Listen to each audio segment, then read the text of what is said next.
Top of the morning to you. This is Monday with Friday, preparing you for a better week ahead.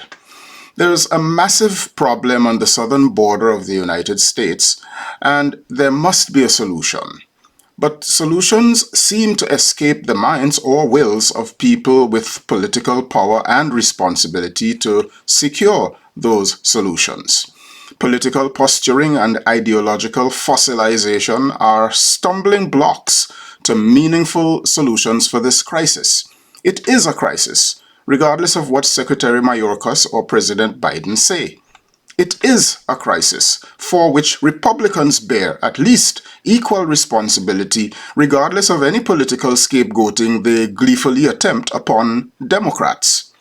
Finding solutions for this, like any other problem, involves weighing all the facts, asking and honestly answering the right questions, and looking at all the contradictions, unwilling to dismiss the inconvenient truths.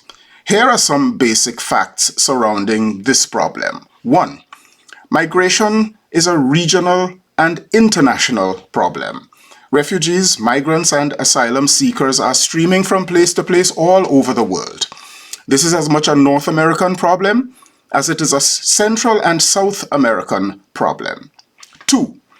Labeling people as illegals is unhelpful. It scapegoats, stigmatizes, and then diminishes these human siblings and their real problems. And it furnishes those with power to address the problem with excuses to abrogate their responsibility to fix the problem.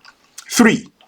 Neither the United States nor other affluent countries can just welcome everybody who wants to come in, no questions asked. However, affluent countries should consider what their privilege means, how that privilege came about, and at what cost their privilege to the very impoverished or war-torn nations from which migrants, refugees, and asylum seekers come.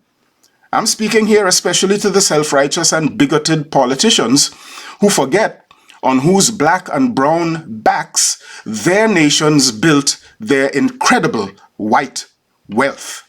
Had America played no role decades ago in creating some conditions for the current unrest in some South American nations that now cause those people to flee their homes? Does America play no continuing role in the useless and failed embargo against Cuba? Failed in every way except to impoverish the good people of that nation who've escaped to America in droves and found welcome as they escaped here? Had America played no role in the impoverishment of Black Haiti, whose people attempt to come in droves and are driven away instead, unlike the welcome given Cubans?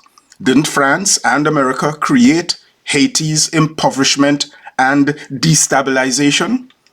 Didn't Europe, centuries ago, create the poverty and unrest now raging in African, Asian, and Caribbean nations, just to name a few places? Fact number 4.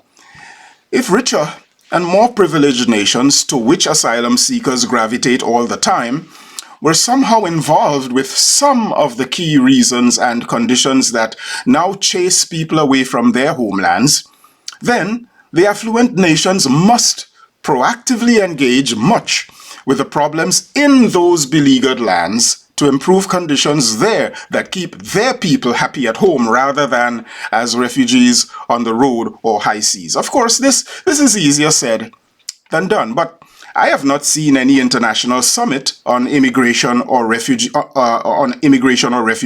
or asylum seeking.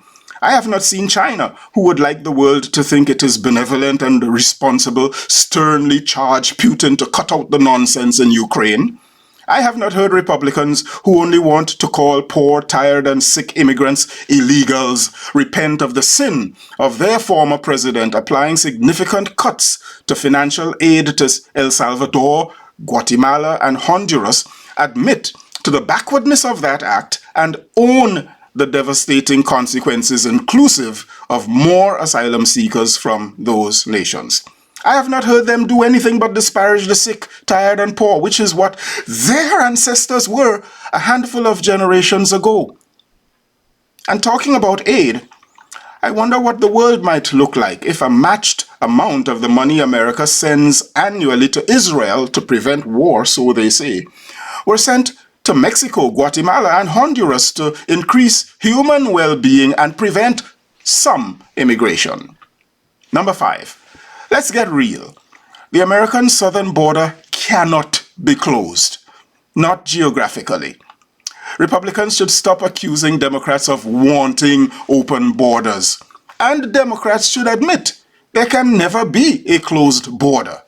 If both sides stop that political and childish dishonesty, we might begin to go somewhere. The southern border is unclosed, never has been closed, and cannot be closed. And therefore, a solution for grown-ups is to get past the stupid and useless arguments about closing it. The only fraud who ever promised to build a wall built 450 miles of penetrable fence, most of which was an update of what was already there anyway, and the American taxpayer, not Mexico, paid for it. Now I'm out of time, and still out of solutions, but that's above my pay grade. It's time the people at those pay grades do their work. Please share this video with someone and do subscribe to my channel. I am Michael Friday, and your week just got better. I'll see you again next week. Happy Monday all the way to Friday.